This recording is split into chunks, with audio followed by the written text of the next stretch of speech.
Hello बच्चों, मैं हूं शिवम सर। आज आपके लिए लाया हूं क्लास 10th की मैथ की एक्सरसाइज 5.1 का क्वेश्चन नंबर 1। देखिए क्वेश्चन नंबर 1 में क्या दे रखा है। लिखा है निम्नलिखित स्थितियों में से किन स्थितियों में संबंध संख्याओं की सूची एपी है और क्यों।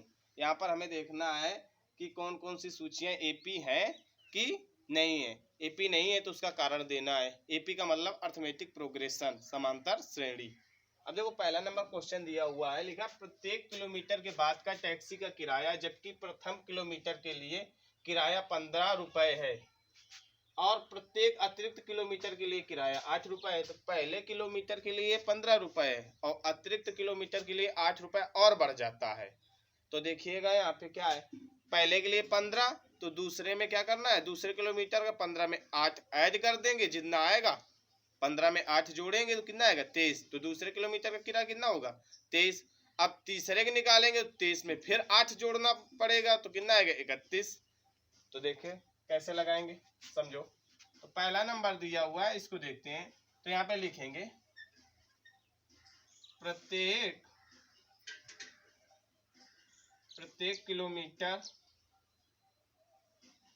किलोमीटर में टैक्सी का किराया, टैक्सी का किराया बराबर 15 रुपए। प्रत्येक का मतलब पहले का किराया कितना है 15 रुपए। तो दूसरे का निकालेंगे, दूसरे बाकी सेम लैंग्वेज ये रहेगी हमारी।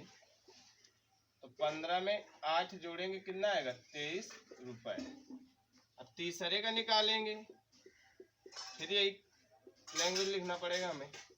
तो अब 23 में कितना जोड़ेंगे, फिर 8 जोड़ेंगे तो कितना आएगा 31 रुपए। तो यहाँ पे लिखेंगे दी गई स्थिति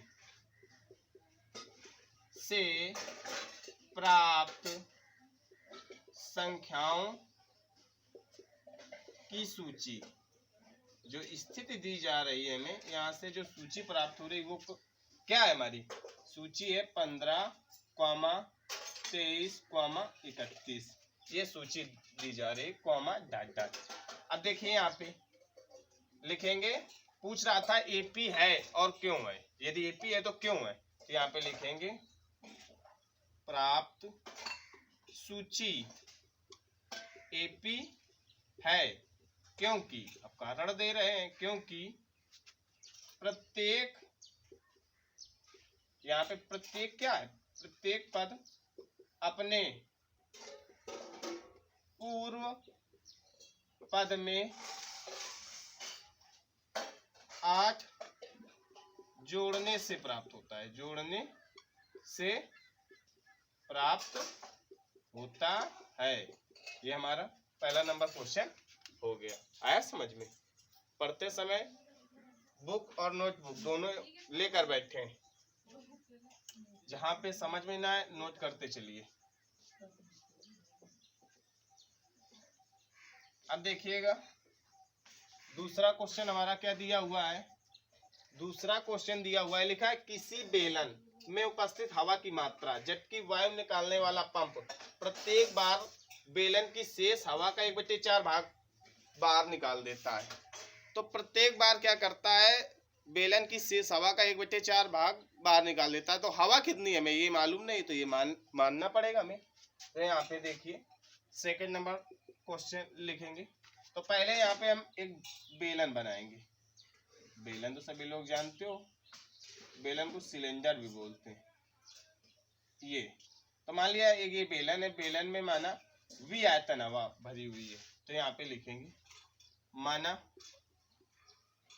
बेलन में कुल हवा, इसको A1 मान लेंगे, कुल हवा V है, ठीक है। तो यहाँ पे देखो अब कुल हवा का 1/4 भाग निकालने के बाद शेष हवा निकालेंगे यहाँ पे। तो यहाँ पे देखो लिखेंगे कुल हवा का 1/4 भाग बाहर निकालने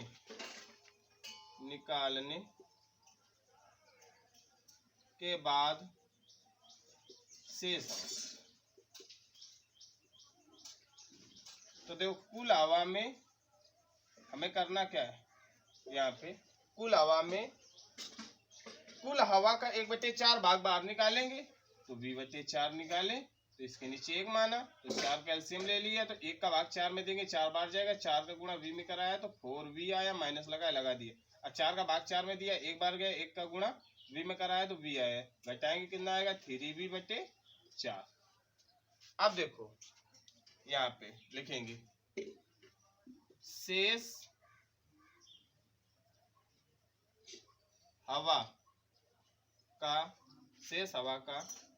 1/4 भाग, 1/4 भाग बाहर निकालने के बाद शेष हवा। देखो शेष हवा का फिर निकाला गया 1/4 भाग, तो फिर कुछ ना कुछ शेष बचेगा। तो देखो 3V/4 था, इस ये शेष हवा थी, अब शेष हवा का फिर 1/4 भाग निकालेंगे, तो 3V/4 माइनस नहीं इंटू 1/4, तो निकालो कितना आएगा 3V/4 माइनस कितना आया, हर का गुणा होगा तो 4 चौक 16 और अंश का तो 3V आया।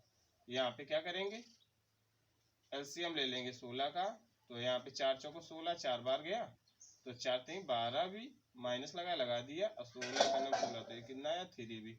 घटाएंगे तो कितना आएगा हमारा, 12 में 3 घटाया तो 9V/16।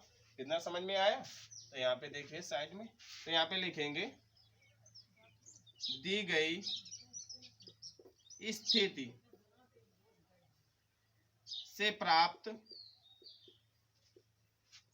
संख्याओं की सूची।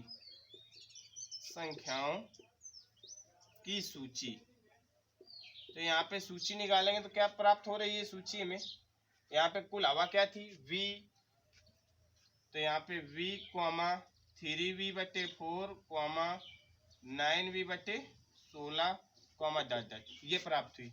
अब यहाँ से देखेंगे AP है कि नहीं ये सूची।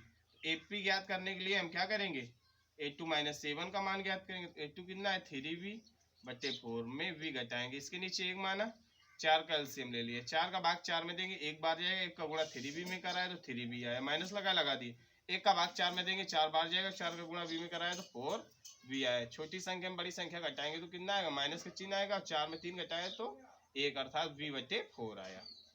अब A3 माइनस A2 निकालो, तो यहाँ पे क्या है A3 कितना है 9V/16 माइनस 3V/4।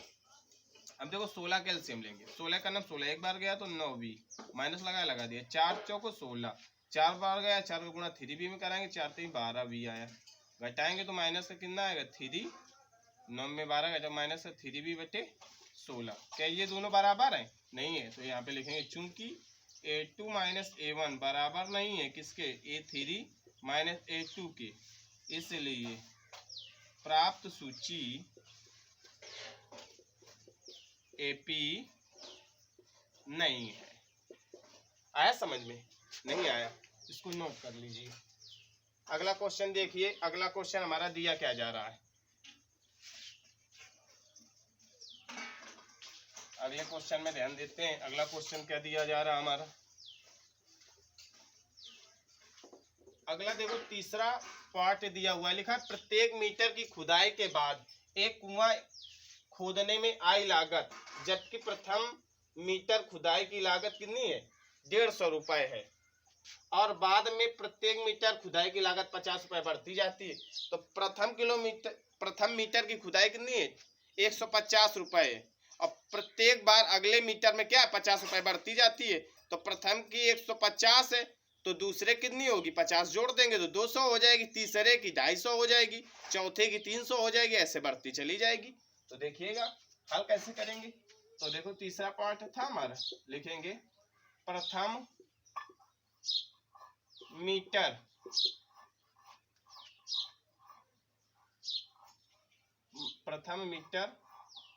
खुदाई की लागत बराबर 150 रुपए,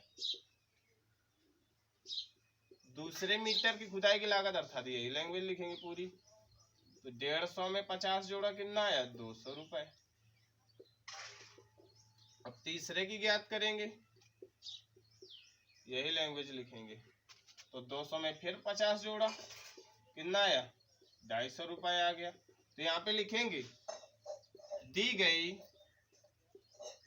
स्थिति से प्राप्त संख्याओं की सूची, संख्याओं की सूची निकाला यहाँ से। तो संख्याओं की सूची हमारी क्या निकल के आ रही है 150, 200, 250, डट डट।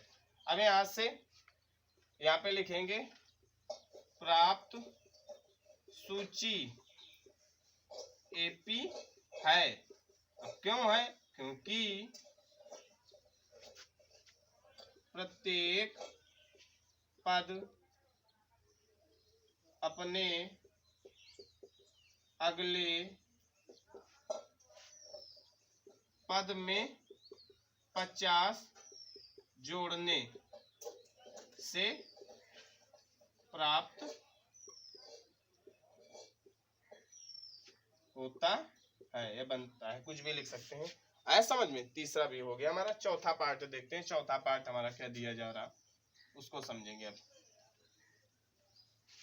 अब देखिए चौथा पार्ट जो दिया जा रहा है, चौथा पार्ट लिखा है खाते में प्रत्येक वर्ष का मिश्र धन, जबकि 10,000 रुपए की राशि 8%, ये 8% लिखा है, 8% वार्षिक की दर से चक्रवृद्धि ब्याज पर जमा की जाती है। तो खाते में प्रत्येक वर्ष का मिश्र धन निकालना है। तो देखो पहले यहाँ से चौथा नंबर हल करेंगे।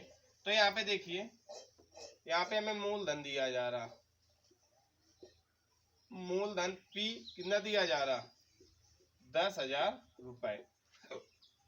दर R का मान दिया जा रहा 8%। यहाँ पे हमें प्रत्येक वर्ष का मिश्र धन निकालना है। तो पहले वर्ष का मिश्र धन निकालो। पहले वर्ष का मिश्र धन, पहले वर्ष का मिश्र धन, इसको A1 से लिखेंगे। तो फार्मूला तुमने पढ़ा होगा, मिश्र धन बराबर मूलधन छोटे ब्रैकेट के अंदर 1 + R/100 की होल पावर n पढ़ा होगा, तो उसी से लगाएंगे। तो A1 बराबर मूलधन, मूलधन कितना है हमारा यहाँ पे 10,000 है, छोटे ब्रैकेट के अंदर 1 प्लस दर कितना है 8/100 की होल पावर n कितना है 1, क्योंकि प्रथम वर्ष का निकालना है। अब इसको हल करिए, इसके नीचे 1 मानेंगे तो यहाँ पे होगा क्या हमारा, ये 10,000 तो ज्यों का त्यों रहेगा। यहाँ पे 100 का एलसीएम ले लेंगे, तो 1 का भाग 100 में देंगे, 100 बार जाएगा, 100 गुणा 1 में कराया तो 100 ही आया, और 100 में 8 जोड़ देंगे तो कितना हो जाएगा 108, होल पावर 1 लिखा था उसको ज्यों त्यों। अब देखो 10,000, यहाँ पे देखिए ये 100 से ये 100 गया, अर्थात 2 जीरो से 2 जीरो कट गया, तो 100 गुणा 108 करेंगे तो कितना आएगा 10,800 रुपए। इतना निकल के आ गया पहले वर्ष का। अब दूसरे के निकालेंगे, दूसरे वर्ष का मिश्र धन। अब दूसरे वर्ष तो इसको A2 से लिखेंगे। तो देखो दूसरे वर्ष का निकालना है, तो यहाँ पे 10,000 फिर हो गया, 10,000 1 प्लस, अब देखो इसको सीधा लिख दो, 108 बट्टे निकाल चुके हैं इसको, 108/100 की होल पावर 2 कर देंगे। तो यहाँ पे क्या हो गया हमारा 10,000 इंटू इसको 108/100 इंटू 108/100 लिखा जा सकता है, क्योंकि 2 गाल लगी हैं, 2 2 4 जीरो से ये खत्म हो गया पूरा 10,000, इसका गुणा कराया 10,000 आया, 10,000 में 10,000 का भाग दिया, एक बार जाएगा। अब 108 गुणे 108 करेंगे तो देखिए 108 में 108 का गुणा कराएंगे तो कितना है 11,664 रुपए आएगा। कितना आएगा 11,664 आएगा, इतने में गुणा कराया। अब आगे देखिए तीसरे वर्ष का निकालेंगे, तीसरे वर्ष का मिश्र धन, इसको A3 से लिखेंगे। तो देखिए 10,000 गुणे 108/100 इंटू 108/100 इंटू 108/100 हो जाएगा। अब देखो ये 4 जीरो से ये खत्म हो गया, बचा क्या हमारा 108 108 बटे 100 गुणे इसका गुणा हमने कराया था, कितना है 11,664 आया है। अब देखिए इसका गुणा कराओ, तो यहाँ पे रफली देखो 11,664 में गुणा कराना है 108 का, कराइए। तो 8 चौको 32 की 2 80 लगा 3, 8 छंग 48, 48 3 51 की 1 80 लगा, कितना होगा हमारा 51 की 1 80 लगा 5। अब देखिए 8 छंग 48, 48 5 53, 53 की 3 80 लगा 5, और 8 का नाम 8, 8 5 13 की 3 80 लगा 1, और 8 का नाम 8, 8 1 80 वाला 9 इंटू 0 गुणा कराओगे तो 0 0 0 0 2 2 4 1 5 संख्या थी, 2 2 4 1 5। अब देखिए इंटू, अब 1 का गुणा कराओगे तो वही संख्या आएगी 4 6 6 1 1। अब देखिए पहली संख्या देख लो, 8 चौक 32 की 2 80 लगा 3, 8 छंग 48, 48 3 51 की 1 80 लगा 5, 8 छंग 48, 48 5 53 की 3 80 लगा 5, और 8 का नाम 8, 8 5 13 की 3 80 लगा 1, 8 का नाम 8, 8 1 9 जोड़ो 2 1 4 3 7 6 3 9, और 9 6 15 की 5 80 लगा 1 1 1 2। ये कितना है हमारा, इकाई दहाई सैकड़ा हजार 10 हजार लाख 10 लाख, कितना है 12,59,712 रुपए बटे 100। अब भाग दे दो तो कितना आएगा, 2 अंक पहले दशमलव लग जाएगा, तो 12,597.12 रुपए इतना निकल के आया कि नहीं आया। अब देखिएगा तो यहाँ पे लिखेंगे क्या, लिखेंगे दी गई स्थिति से प्राप्त संख्याओं की सूची निकालेंगे। तो सूची क्या आएगी हमारी, यहाँ पे सूची आएगी हमारी, पहली संख्या क्या थी 10,800, दूसरी 11,664, तीसरी क्या निकल के आई 12,597.12 डॉट ये निकल के आई। तो यहाँ से एपी जांच करने के लिए A2 माइनस A1 का मान निकालो, A2 माइनस A1 निकालेंगे। A2 कितना है 11,664 में 10,800 घटाना है।